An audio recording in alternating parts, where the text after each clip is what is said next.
Okay, so the reason for this video is I'm going to demonstrate the difference in color between sanding sealers with varnish on top of it and just varnish by itself.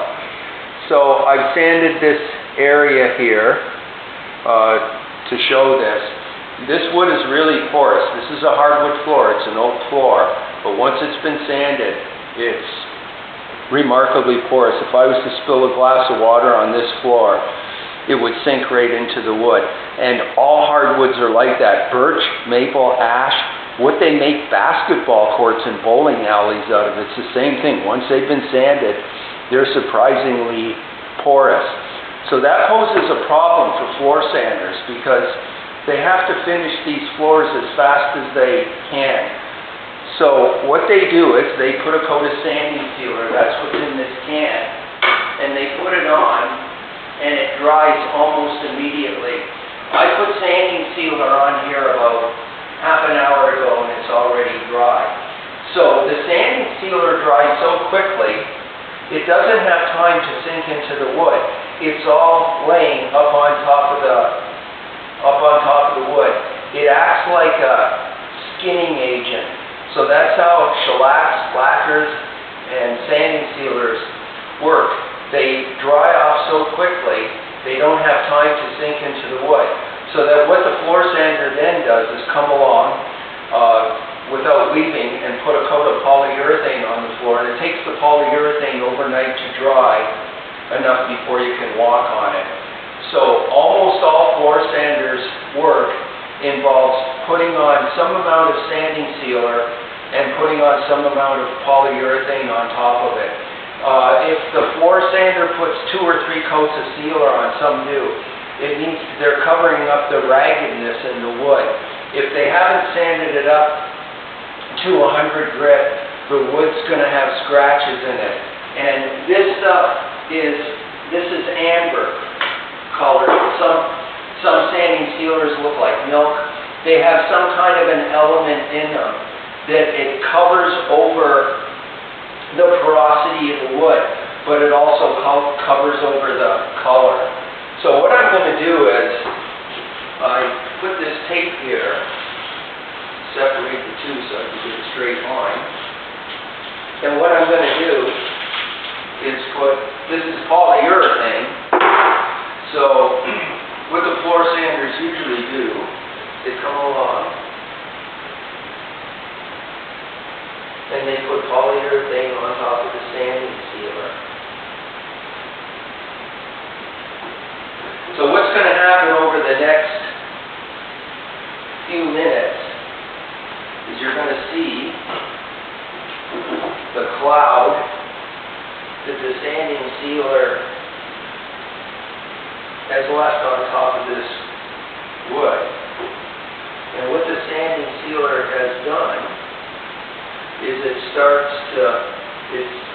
clouded out the real color of the floor. So this is a red oak floor. There's a bunch of different colors in it. Some boards are dark, some are actually kind of pink. A lot of them have a lot of red in it. That's why they call it red oak.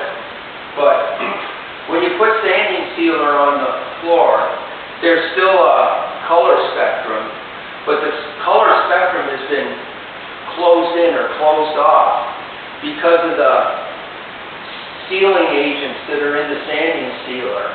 There's a coloring or a blocker in sanding sealer that cuts off the color spectrum of the floor, so you don't see the actual natural colors. You're looking through the sealer instead of seeing the real colors of the floor. So over the next few minutes, probably the next 20 minutes, this side of the floor is going to get darker. So if you see the red is really absent on this side of the same board, and how the red color is starting to show up, the veins within the boards are starting to show up. These veins, if you follow this vein through here, when it gets to the sanding sealer, it greatly reduces its color. In some cases, it almost disappears. again, all these small veins in this board are picked up on this side because there's no sanding sealer here to block it. And on some boards like this one and this one, the color range is quite great. It picks up all of these on this side. A lot of this is neutralized. Boards like this are almost the same as the boards that are flanking them. So this is the difference between putting sanding sealers on floors and just putting straight polyurethanes on it. So if you do it this way, this varnish that I just put on the sealer, this will be dry to the touch tomorrow. So you could walk on this floor, you could put furniture back on it. So the reason floor sanders do this is because of the timing, because this is a really long process. If you do it this way, you got to wait 2 days, lightly sand it, clean it, put on another coat. The coats will get more intense again when you do that than they are now, but it still won't be finished. You have to wait 2 more days, put another coat on it, and then wait for a day to that. So if you put 3 coats of polyurethane on a floor after it's been sanded, you're talking like most of a week post-sanding to do that. But the difference in the color is quite great. And again, the difference in the durability is also quite great. This polyurethane is being robbed of its ability to sink into the wood. When the polyurethane sinks into the wood like this is now, it increases the tensile strength of the wood. It makes the wood harder. And the polyurethane is robbed of its ability to do that when it's laying on top of this sanding sealer. So sanding sealer is fast, and you can get on it the next day, but it's really loses a lot of its ability. So if you start rubbing furniture back and forth on this later, if you do your floor like this, it can make the polyurethane start to lose its grip on the sanding sealer, and it'll start coming off. It doesn't have to flake or peel off. It probably won't.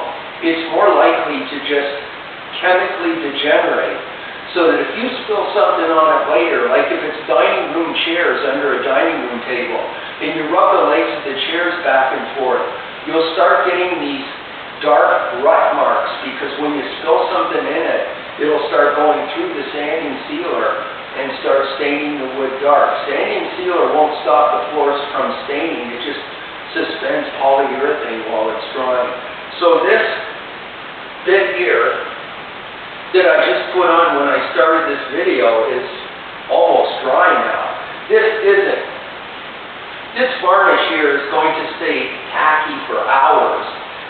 You wouldn't be able to step on it for most of the day. If you did, you might leave a footprint in it. So this dries really slow, and because it dries so slow, it's sinking into the wood. That's what you want it to do. That's the whole idea of the penetration behind putting straight urethanes on. But it's going to get rough as it dries. It has to be fine sanded off, cleaned, coated, and then the same process again a couple of days later. This is more attractive, it's more durable, and it'll show the grain raising more. This will flatten it when it's finished, but it's a lot of trouble to put it on. So there's your difference between the color of putting straight polyurethanes on as opposed to putting sanding sealer on with polyurethane on top of it.